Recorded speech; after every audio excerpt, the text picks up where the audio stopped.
Lake effect snow giving a good push off the lakeshore this morning. Along and west of US 131 is where the snow is expected to be in more moderate bands at times, but notice it's just a few pockets. So this is not going to be widespread lake effect snow here today. It's just going to be hit and miss really throughout the morning and start to get a little more widespread later in the day. Light snow, southern Newaygo, parts of southeastern Muskegon and northern Ottawa, as well as southern Ottawa County headed towards 196 right now. Those are some of the more bands with heavier pockets, as well as one Georgetown, Jamestown Township right along the Allegan, Ottawa County border. And then Allegan right now getting a pretty good swath of rain or snow, but that's going to be fairly short-lived. Again, none of this is really going to last for more than 20 to 25 minutes at a time this morning. And then as we go through the afternoon, we will see more widespread snow set up, especially by about 10, 11 o'clock. But those are not going to last for more than a couple of hours as the bands have a lot of breaks in them. This is not widespread snow at times. Again, it's a pretty classic lake effect setup. By the time we get to this evening, it's lake effect snow bands pushing back along the lakeshore with more of a north-northwesterly wind. So Ottawa, Allegan, as well as Van Buren County and into Barrie and Cass, even Kalamazoo County, looking to be the focus of the snow here as we get into Monday morning. And that could lead to some slick commute travel, especially on 196, I-94, and parts of US 31 and or 96. By Tuesday morning, we should start to dry out, maybe some sunshine by the time we get to the official start of spring. Here's a look at snowfall for the day today, and it is a widespread ½ an inch. Some areas a little more, some areas a little less. We carry this over in through the day on Monday and notice the light blue contour that sets up from Kalamazoo up towards Holland. That's where we could see 2+ inches of snow here tonight and into tomorrow morning.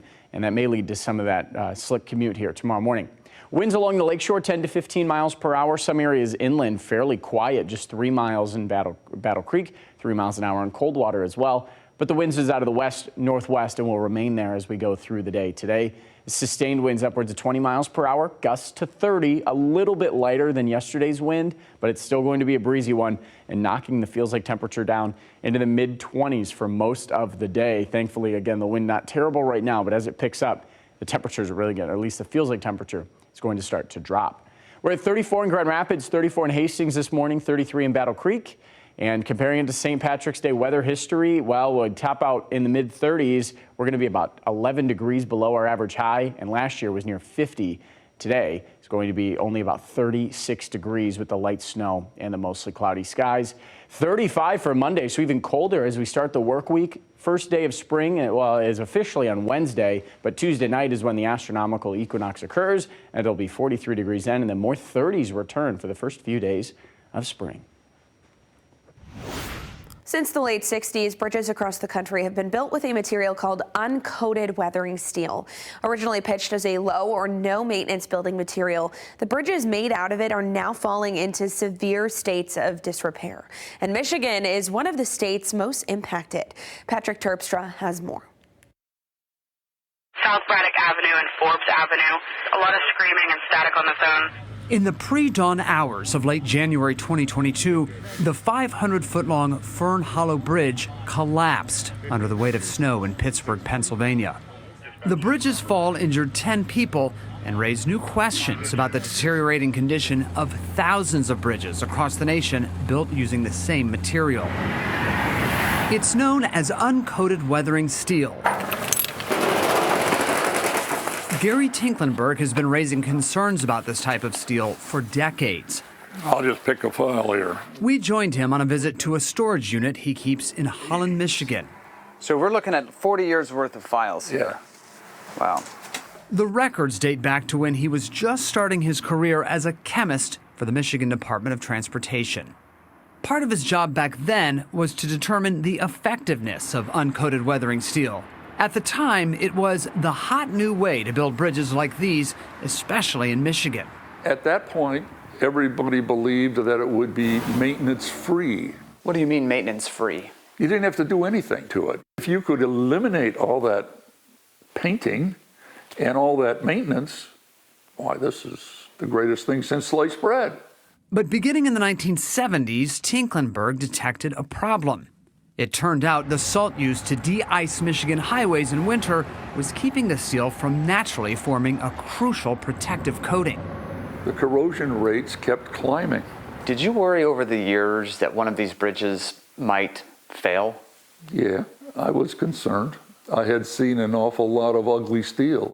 Tinklenburg determined this bridge material needed careful inspection and upkeep.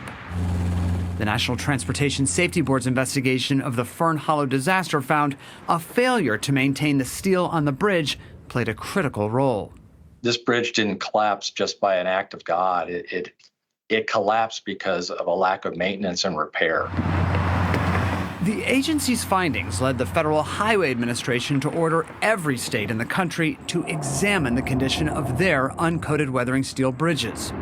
Our own investigation found that out of more than 10,000 of them across the U.S., at least 251 of the bridges are in need of major repair or replacement.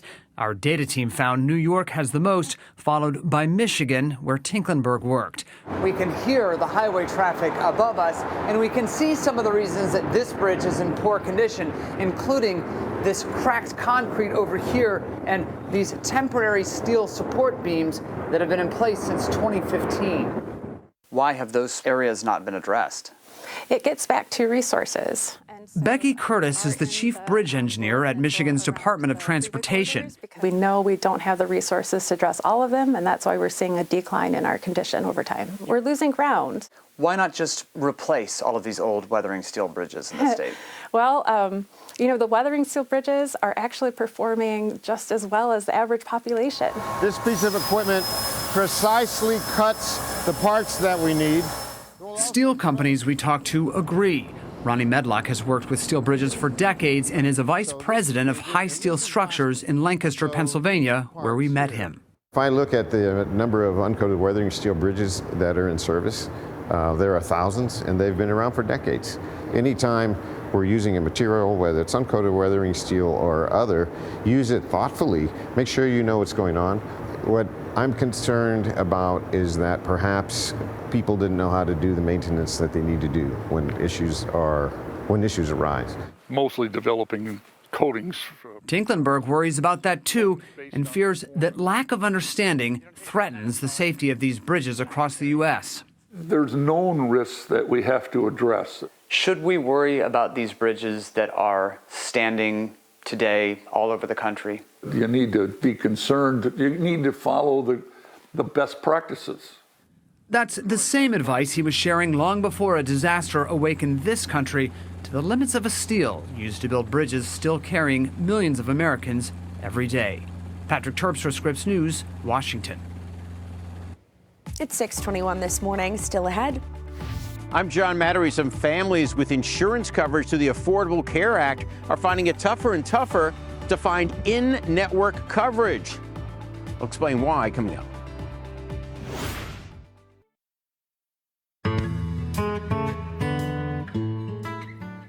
Health insurance is difficult to navigate and is made more complicated if your provider is suddenly out of network.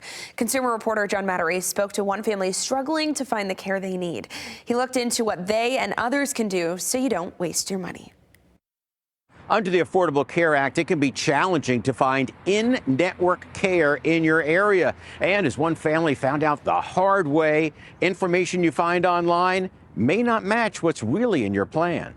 Charlotte Mahaffey looks like a normal 10-year-old, but she has a pineal gland cyst in her brain that causes constant migraines. I have a really bad pressure headache in my eyes, where it just feels like something's like squeezing in there. Mom and Dad, Faith and Jeffrey, have to take her for frequent MRI scans. But in January, they learned their local children's hospital was no longer considered in-network under their Affordable Care Act plan. They don't accept our insurance. Even though at sign-up time, the hospital showed up as in-network. So when we see that green check mark, we just selected it. Now they can't afford Charlotte's scans. You're talking huge bills. Thousands. I mean, it's already, so expensive, even with insurance. A recent survey by KFF found most insured adults, 6 out of 10, had issues with health insurance in the past year. Common problems include doctors not having available appointments and a particular doctor or hospital not being covered by insurance. Kay Pastena with KFF explains negotiations can change your network from year to year. Hospitals, particularly children's hospitals, have been an issue you. When enrolling in a plan, Kay says it's important to call a provider's office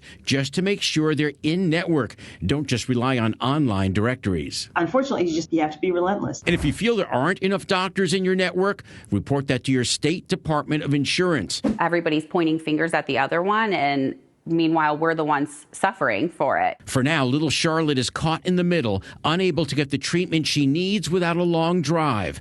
As always, don't waste your money. I'm John Matarese. It's 6:26 this morning. Still ahead, parents across the country continue to deal with high child care costs. A look at what's being done and how Michigan compares to other states.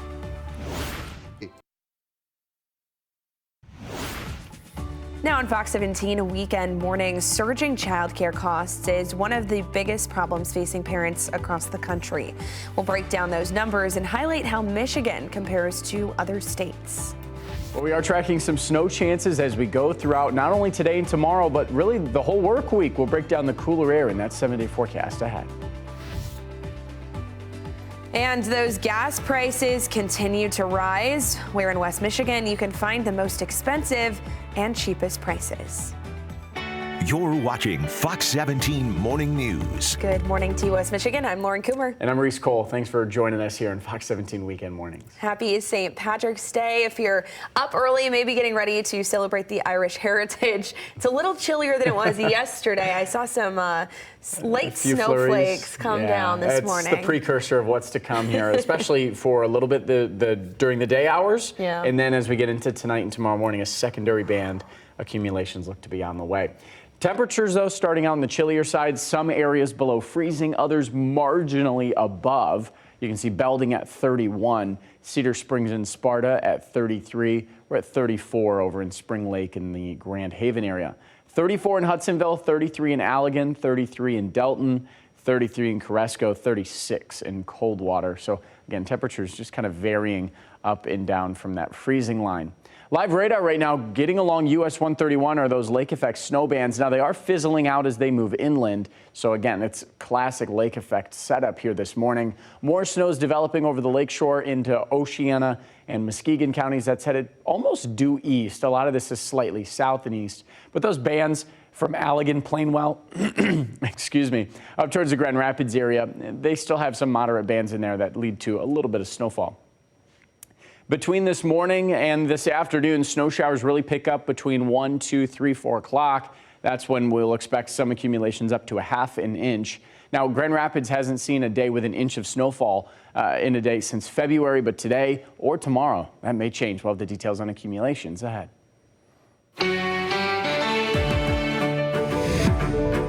Germany airdropped 4 tons of humanitarian aid into Gaza Saturday. It marked the first time the country airdropped aid into the enclave. Germany's defense minister approved the airdrops on Wednesday. Meanwhile, U.S. Central Command says U.S. forces, along with the Royal Jordanian Air Force, also conducted a combined humanitarian airdrop into northern Gaza Saturday. It included hundreds of bundles of food that were supplied by Jordan and dropped from a U.S. Air Force aircraft. Russia's presidential election is now underway across the country for a second straight day. President Vladimir Putin is expected to coast to victory and win a 5th term. Many opposition leaders are either dead, jailed, exiled, or banned from running. But some Russian voters are still staging small acts of defiance. Videos showed them pouring dye into ballot boxes or even trying to set fires at polling stations.